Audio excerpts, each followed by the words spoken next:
కాకి వనంలో గంజాయి ముక్కలు.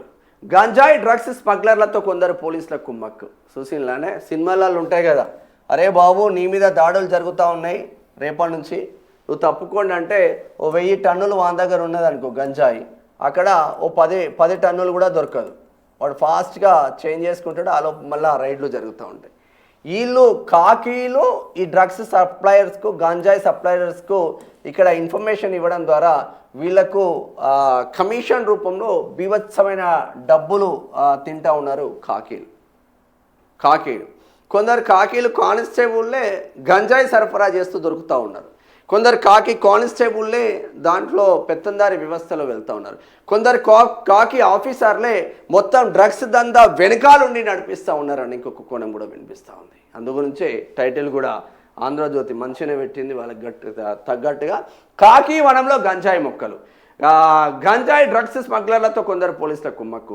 దాడులు తనిఖీలపై ముందుగానే స్మగ్లర్లకు లీకులు ఇస్తూ ఉన్నారు, దాని ద్వారా ఫుల్ డబ్బులు కమాయిస్తూ ఉన్నారు.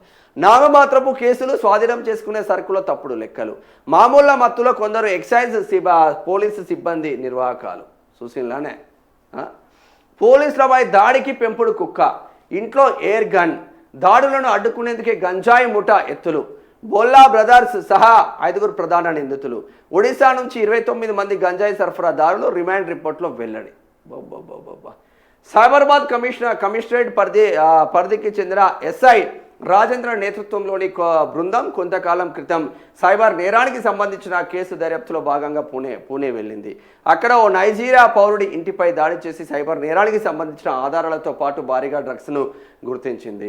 ఆ డ్రగ్స్ సంగతిని ఆ రికార్డులో చూపని ఎస్ఐ రాజేందర్ వాటిని హైదరాబాద్లోని తన ఇంట్లో దాచేశాడు.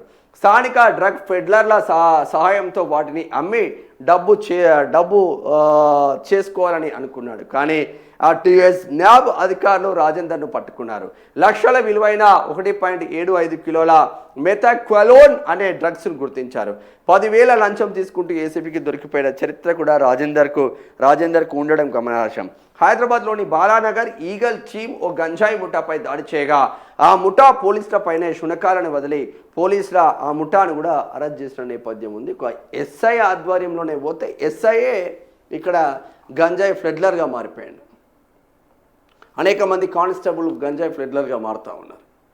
అనేక మంది పోలీస్ ఆఫీసర్లు గంజాయి డ్రగ్స్కి మేమున్నాం అండదండలు అని చెప్పేసి లక్షల లంచాలు తీసుకొని గంజాయి డ్రగ్స్ కూడా, అంటే ఇంటి దొంగని ఈశ్వరుడైనా పట్టుకోలేదని ఒక సామెత ఉంటుంది, అదే విధంగా ఉంటుంది. కానీ ఏదో ఒక రోజు అయితే పట్టుకుంటాడు, ఆ ఈశ్వరుడే పట్టుకుంటాడు. సో ఇప్పటికీ పోలీసు వాళ్ళు ఎందుకు మారట్లేదో తెలియట్లేదు. మళ్ళీ వాళ్ళపైన ఏమైనా కేసులు పెడితే నామమాత్రపు సెక్షన్లు పెట్టి, ఒకవేళ పొరపాటున గతిలేని పరిస్థితిలో పట్టుకున్నారనుకో నామమాత్రంగా సెక్షన్లు పెట్టి వాళ్ళని విడుదల చేస్తూ ఉన్నారు. పడనోడు ఎవడైనా రాజకీయంగా పడనోడు ఉంటే ఇట్లా ఫోన్ కొట్టంగానే అట్లా మంచి క్రిమినల్ కేసులు తయారు చేస్తున్నారు.